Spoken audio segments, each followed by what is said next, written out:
بسم اللہ الرحمن الرحیم۔ السلام علیکم ورحمۃ اللہ وبرکاتہ۔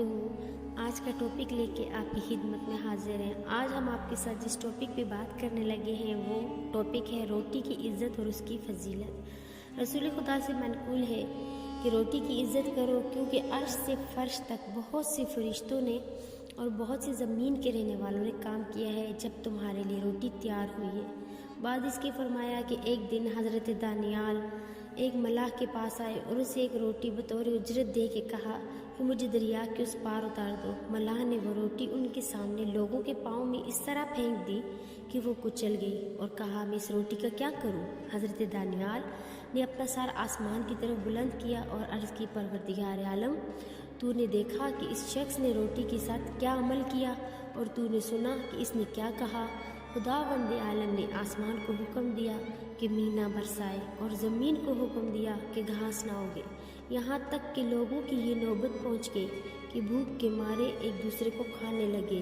دو عورتوں کا ذکر ہے کہ ایک بچہ تھا۔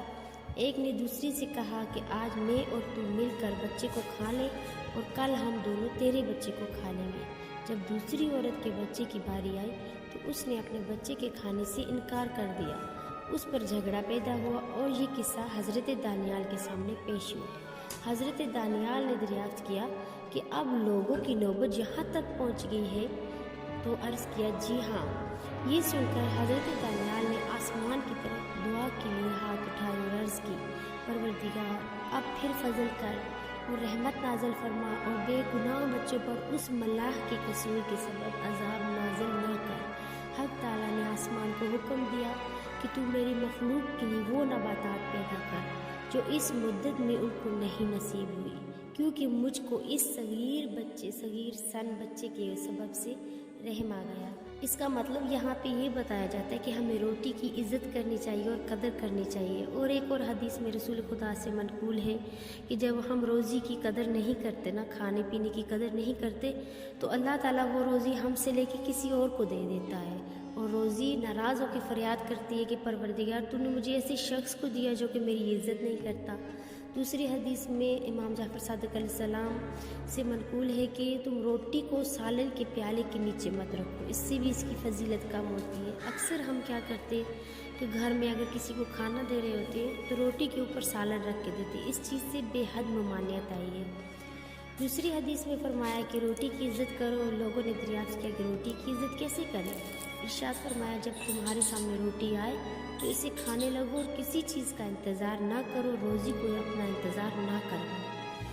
ایک اور حدیث میں رسول خدا سے منقول ہے کہ درندوں کی طرح روٹی کو مت سنبھو، کیونکہ روٹی ایسی برکت کی چیز ہے کہ اس کے ذریعے سے تم نماز پڑھتے ہو، اس کے ذریعے سے روزہ رکھتے ہو، اسی کے بعد سے حج بیت اللہ کرتے ہو۔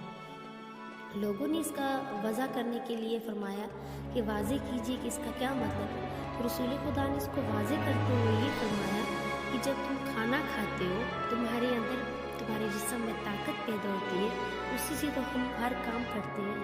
اور دوسری روایت پہ فرمایا کہ اے اللہ روٹی میں ہمارے لیے برکت دے اور ہم میں اور روٹی میں جدائی مت کر، کیونکہ اگر روٹی نہ ہوگی تو ہم سے نماز نہ ہو سکے گی، نہ روزہ، اور نہ کوئی اور تیرا فرض ہم پورا کر سکیں گے۔ ایک اور حدیث میں رسول خدا فرماتے ہیں کہ جب گوشت اور روٹی تمہارے سامنے آئے تو ابتدا روٹی سے کرو اور بھوک کی تیزی روٹی سے گھٹاؤ، اس کے بعد گوشت کھاؤ۔ اور ایک اور حدیث میں امام رضا علیہ السلام فرماتے ہیں کہ جناب رسول خدا نے فرمایا کہ روٹی چھوٹی چھوٹی پکاؤ کہ اس میں ہر گروہ کے لیے برکت ہے۔ بڑی روٹی پکانا ممانعت نہیں ہے، لیکن جو برکت بتائی گئی ہے وہ روٹی چھوٹی اور گول پکانے میں بتائی گئی ہے۔ اور بہت سی معتبر حدیثوں میں منقول ہے کہ روٹی کو غیر قوموں کی طرح چھری سے مت کاٹو۔ آج کل ایک ٹرینڈ چل چکا ہے کہ جب شادیوں میں بہت سی روٹی دی جاتی ہے تو وہ اس کو چھری سے کاٹا جاتا ہے، تو حالانکہ دین اس چیز کی اجازت نہیں دیتا اور رسول خدا نے ہمیں اس چیز سے منع فرمایا ہے۔ ایک اور جگہ پہ امام رضا علیہ السلام سے منقول ہے کہ جو کہ روٹی کی فضیلت گیہوں کی روٹی پر اتنی ہی ہے، گیہوں گندم کو کہا جاتا ہے، جتنی ہم اہل بیت کی فضیلت تمام آدمیوں پر ہے۔ ایک پیغمبر بھی ایسا نہیں گزرا کہ جس نے جو کی روٹی یا آج جو کھانے والے کی جو دعا ہے پروردگار عالم نے نہ قبول کی، اور کوئی بھی انبیاء میں سے ایسا نبی نہیں گزرا جس نے جو کی روٹی جو ہے وہ اپنے لیے غذا قرار نہ دی ہو۔ نبی جو ہوتے اب اللہ کے ولی ہوتے تھے، کیونکہ جو کا جو آٹا ہوتا ہے، جو ہوتا ہے وہ تھوڑا سخت ہوتا ہے اور تھوڑا کڑوا ہوتا ہے، تو اللہ تعالیٰ کے عشق میں، اللہ تعالیٰ کی محبت میں تمام انبیاء علیہ السلام نے جو کی روٹی کو کھانا پسند فرمایا۔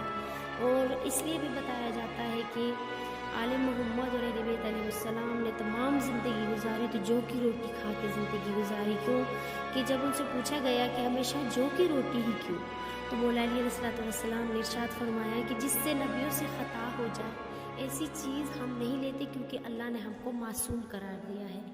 تو انہوں نے اس طرح کی بھی کوئی خطا سرزد نہیں کی، اسی لیے ان کو معصوم کہا جاتا ہے کہ جب حضرت آدم علیہ السلام اور بی بی حوا کو منع کیا گیا تو کسی روایت میں بتایا جاتا ہے کہ وہ جو درخت تھا اس کے پاس گندم تھا، اس کے پاس گندم کا درخت بھی تھا، تو اس گندم کے درخت میں حضرت حوا کے ناخن لگانے سے جو ہے وہ آ جاتی ہے، اس میں ایک لکیر آ جاتی ہے، اور حضرت حوا اور حضرت آدم علیہ السلام اس گندم کو کھانے کی وجہ سے ہی ان کے اوپر سطر کھل جاتے ہیں اور خطا سرزد ہو جاتی ہے۔